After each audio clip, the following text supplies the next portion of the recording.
Dear brothers and sisters in the Lord, ప్రభునందు ప్రియమైన సోదరి సోదరులారా, today's verse for our meditation is taken from the book of Exodus, chapter 33, verse 14. ఈరోజు మన ధ్యానం కొరకు నిర్గమకాండము 33వ అధ్యాయం 14వ వచనం నుండి తీసుకొనబడింది. Oh, this is a well-known verse. ఈ వచనం అందరికీ సుపరిచితమైన వచనం. My presence shall go with thee. నా సన్నిధి నీకు తోడుగా వచ్చును. Here the Lord says to Moses, when Moses pleaded the Lord, ఇక్కడ మోషే దేవునికి మొరపెట్టినప్పుడు దేవుడు జవాబుగా మోషేతో చెప్తున్న my మాటలు, presence shall go with thee and I will give thee rest.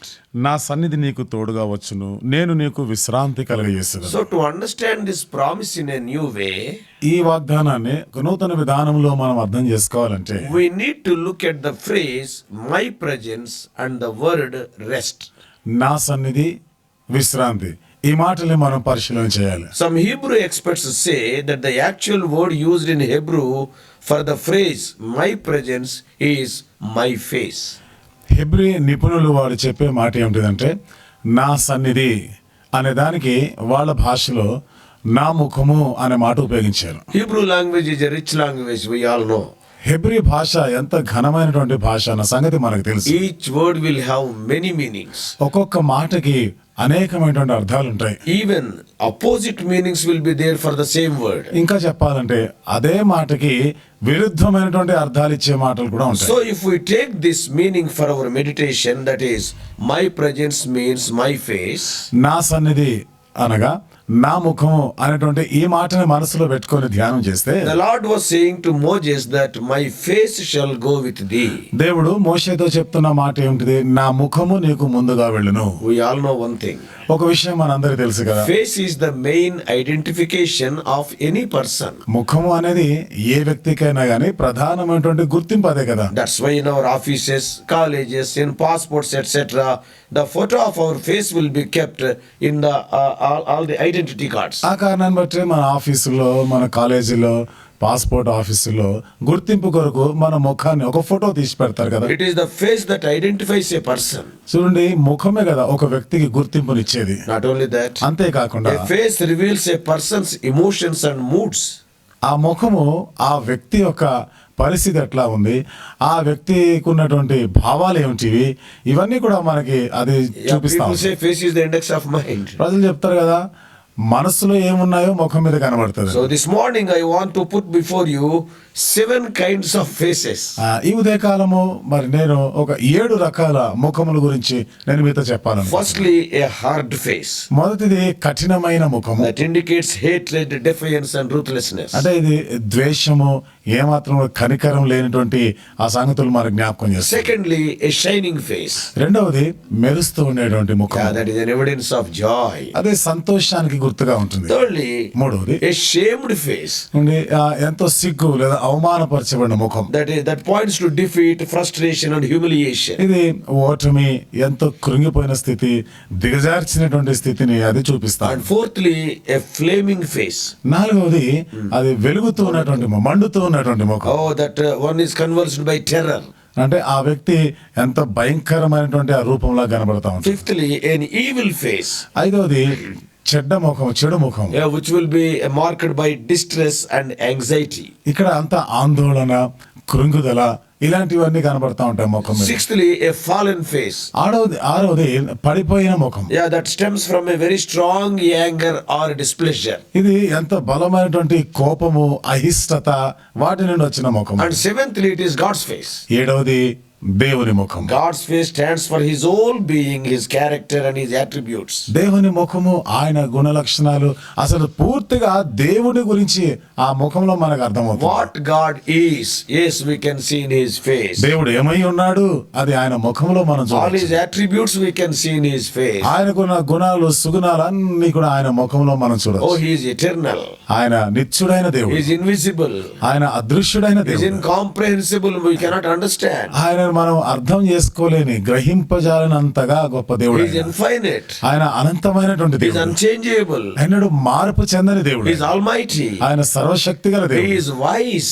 ఆయన జ్ఞాని అయిన He is దేవుడు. a just God. ఆయన న్యాయవంతుడైన He is a దేవుడు. good God. ఆయన మంచి దేవుడు, He is a దయాళుడు. compassionate God. ఆయన జాలి చూపించే He is a దేవుడు. gracious God. ఆయన దయగల దేవుడు. He is a merciful God. కనికరము గల దేవుడు He is ఆయన. a God who is slow to anger. ఆయన కోపించుటకు నిదానించేవాడు, And he is త్వరగా a- కోపపడడు ఆయన. He is abounding in love and faithfulness. ఆయన ప్రేమ నమ్మకత్వం నిలిచి ఉండే దేవుడు. And he maintains that love for thousands of generations. ఆ ప్రేమని 1000 తరముల వరకు చూపించే He will దేవుడు. be forgiving wickedness, rebellion and sin. దుష్టత్వము, తిరుగుబాటు, పాపమును క్షమించే దేవుడు ఆయన. Oh, how many attributes. ఎన్ని సుగుణాలు ఉన్నాయి. All these attributes in a single face we can see. ఈ గుణాలన్నీ కూడా ఆ దేవుని ముఖంలో మనం చూడగలం. In a single face. ఒకే ముఖంలో చూడగలం. Oh, that is God. అది దేవుడు అనగా. That's what we read in Exodus chapter 34 verses 6 and 7. అది నిర్గమకాండం 34 అధ్యాయము 6-7 వచనాల్లో మనం చూడొచ్చు. So all these qualities are represented by his face or by his presence. ఈ లక్షణాలన్నీ కూడా ఆయన యొక్క సన్నిధి ద్వారా లేదా ఆయన ముఖంలో మనకు కనబడతా ఉన్నాయి. And not only that, అంతేకాకుండా what all God does, that also will be represented by his face. ఏవేమైతే దేవుడు చేస్తాడో అవి కూడా తన ముఖంలో మనకు కనబడుతుంటాయి. Oh, creation, providence, redemption, etc. సృష్టి గాని మనకి ఇచ్చే విషయంలో విమోచన తదితరమైనటువంటి సంగతులు ఇవన్నీ కూడా ఆయన ముఖంలో మనం చూడొచ్చు. So the face of God stands for all the fullness of his being and all his ways. దేవుని యొక్క ముఖంలో ఆయన యొక్క సంపూర్ణమైనటువంటి విధానం, ఆయన యొక్క మార్గములు, విధానాలు ఇవన్నీ కూడా ముఖంలో So చూడొచ్చు. the face of God shows us that he loves us in Jesus Christ. కాబట్టి ఆ దేవుని ముఖం ఏం చూపిస్తుందంటే యేసుక్రీస్తు నందు మనలను ప్రేమిస్తున్నాడు. So when God said, "My presence, that is my face, shall go with thee," then Moses and all the people realized the awesomeness of this. నా సన్నిధి నీకు తోడుగా వచ్చును లేదా నా ముఖము నీకు తోడుగా వచ్చును అన్నాడు మోషే. ప్రజలందరూ కూడా దేవుడు ఎంత గొప్పవాడో, ఎంత మహాత్మ్యం గలవాడో అర్థం చేసుకున్నారు. Among the children of Israel, the presence of God was represented by a pillar of cloud and pillar of fire. Israel ప్రజల మధ్య దేవుని యొక్క సన్నిధి అగ్ని స్తంభము ద్వారా, మేఘ స్తంభము ద్వారా వాళ్ళకి కనపరచబడింది. That's what we read in Exodus 33:9. ఆ మాటలు నిర్గమకాండం 33 అధ్యాయం 9వ వచనంలో And also చదవచ్చు. Exodus 13:21. నిర్గమకాండం 13 అధ్యాయం 21వ వచనంలో కూడా మనం So చదవచ్చు. it was that presence which led Israel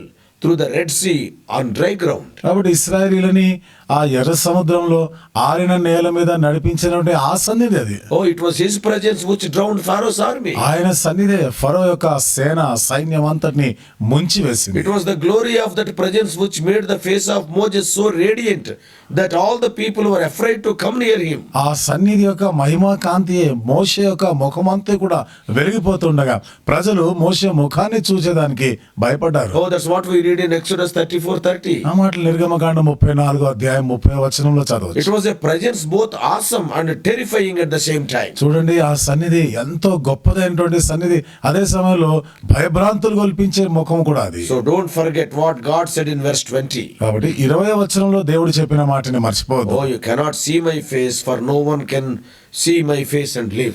ఎవడును నా ముఖం చూసి అన్నాడు బ్రతకలేదు, కాబట్టి నా ముఖం చూడడానికి వీల్లేదు అన్నాడు. God further promised Moses in this verse, దేవుడు ఈ వచనంలో మోషేతో ఇంకా ముందుకు ఆయన వాగ్దానం చేస్తున్నాడు. I will give you rest. నేను నీకు విశ్రాంతి కలుగజేసేదన్నా. The face of God means rest. దేవుని ముఖం అనగా విశ్రాంతి. Then what is rest?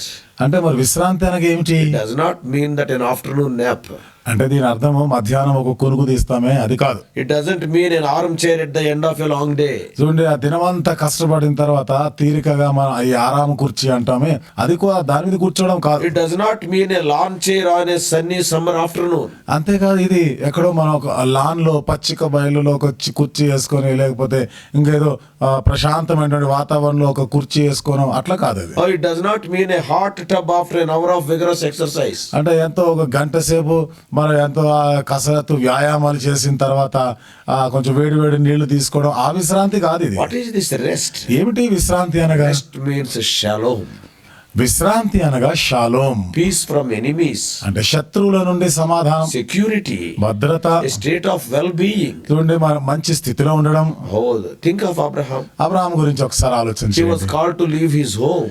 తన ఇంటిని విడిచిపెట్టమని He చెప్పినాడు. lived in tents like a nomad, like a stranger or a pilgrim. ఆయన ఒక యాత్రికుడిలాగా సంచార జాతుల వలె ఆయన గుడారాలలో నివసించేవాడు. In any place he was not allowed to put down his roots. ఏ ప్రాంతంలోనైనా గానీ అక్కడే చిరకాలం నిలిచిపోయేటట్టుగా ప్రయత్నాలు చేయలేదు ఆయన. So literally speaking, he had no rest. Always moving. అక్షరార్థంగా మనం చెప్పాలంటే ఆయనకి నిర్విరామంగా విశ్రాంతి లేకుండా, అంటే ఎప్పుడు తిరుగుతూనే ఉండేవాడు Think ఆయన. of Israel in Egypt. ఒకసారి ఇశ్రాయేలీల గురించి చూడండి. ఐగుప్తులో Israelites had no place of their own. ఇశ్రాయేలీలకి తమదంటూ స్థలమే లేదు. No security, always oppressed. వాళ్ళకి ఏ భద్రత లేదు.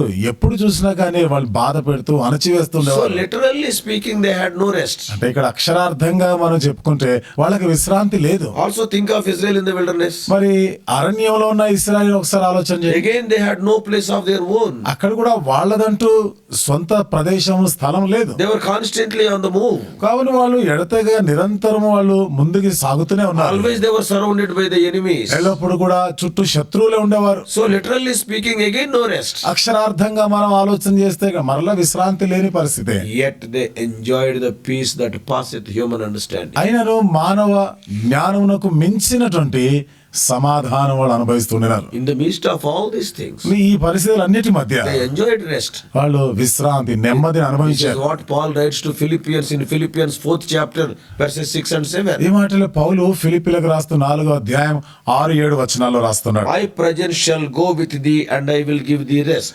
నా సన్నిధి నీకు తోడుగా వచ్చును, నేను నీకు విశ్రాంతిని It కలుగజేసాను. was not fully fulfilled till Israelites reached the promised land. ఇశ్రాయేలీలు వాగ్దాన దేశములో ప్రవేశించేంత వరకు ఈ వాగ్దానం పూర్తిగా నెరవేర్చబడలేదు. There in the promised land, each family had their own place. వాగ్దాన దేశంలో అయితే ప్రతి కుటుంబానికి తమదంటూ సొంత స్థలం ఉండినది. And they could live in comfort and security. వాళ్ళు ఎంతో సుఖ సౌఖ్యంగా, ఎంతో భద్రతతో కూడా వాళ్ళు నివసించేవారు. There each family could live in a state of well-being and shalom. అక్కడ ప్రతి కుటుంబం వారు కూడా మంచి జీవితాన్ని అనుభవిస్తున్నారు.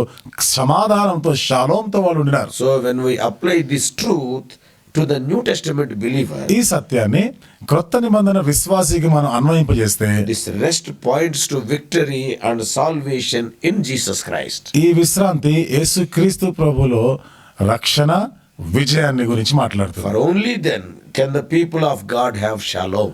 ఆ విధంగా ఉన్నప్పుడే దేవుని ప్రజలైన వారు షాలోం లేదా సమాధానంగా They ఉండగలరు. can enjoy their well-being, comfort and security. వాళ్ళు ఎంతో సుఖ సౌఖ్యంగా, ఎంతో భద్రత కలిగిన వారంగా, అన్ని విధాలుగా మంచి స్థితిలో వాళ్ళు ఉండగలరు. So dear hearer, కాబట్టి ప్రియమైనటువంటి సోదరులారా, this morning what about you?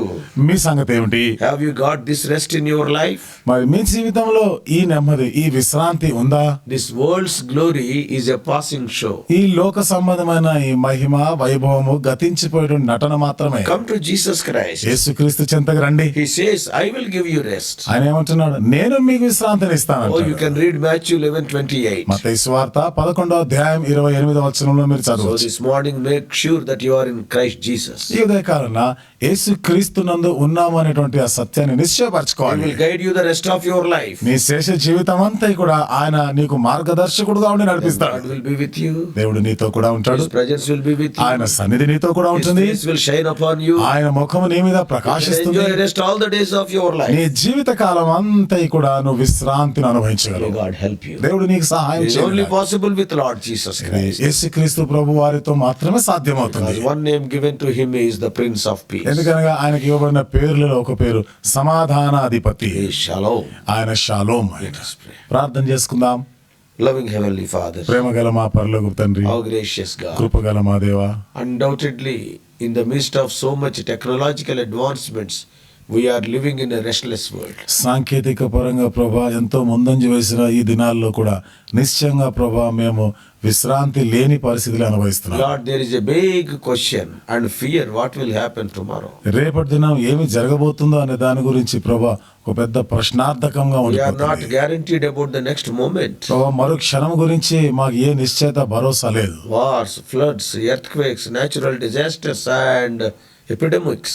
యుద్ధములు, భూకంపములు, ప్రకృతి వైపరీత్యాలు, అనేక రకాల తెగుళ్ళు ఇవన్నీ సంభవిస్తున్నాయి. In the midst of all these things, వీటన్నిటి మధ్య in the midst of a big storm, O Lord, thou art a God who can, O Lord, give us calmness. ప్రభు, ఒక పెద్ద గొప్ప తుఫాన్లో నీవే ప్రభు మాకు నెమ్మదిని, విశ్రాంతినిచ్చే దేవుడు. It is only possible with Lord Jesus. ఇది కేవలం యేసుక్రీస్తు ప్రభు వారితో మాత్రమే సాధ్యం. Because He is our Creator, He is our Provider, He is our Redeemer. ఎందుకని ఆయన మా సృష్టికర్త, ఆయనే మాకు అన్ని ఇచ్చేవాడు, ఆయన మాకు విమోచకుడు. Help us to understand this truth. ఈ సత్యాన్ని అర్థం చేసుకుంటూ Help our dear ones to receive You in their lives. ఆ ప్రియులైన వారు మిమ్మల్ని వారి జీవితాల్లో స్వీకరించేలాగా చేయండి. Guide us, O Lord, throughout this day.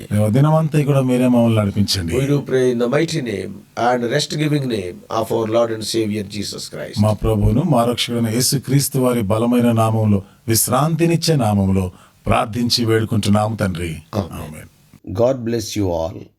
Please subscribe for more spiritual messages to the YouTube channel John Victor Telugu Messages.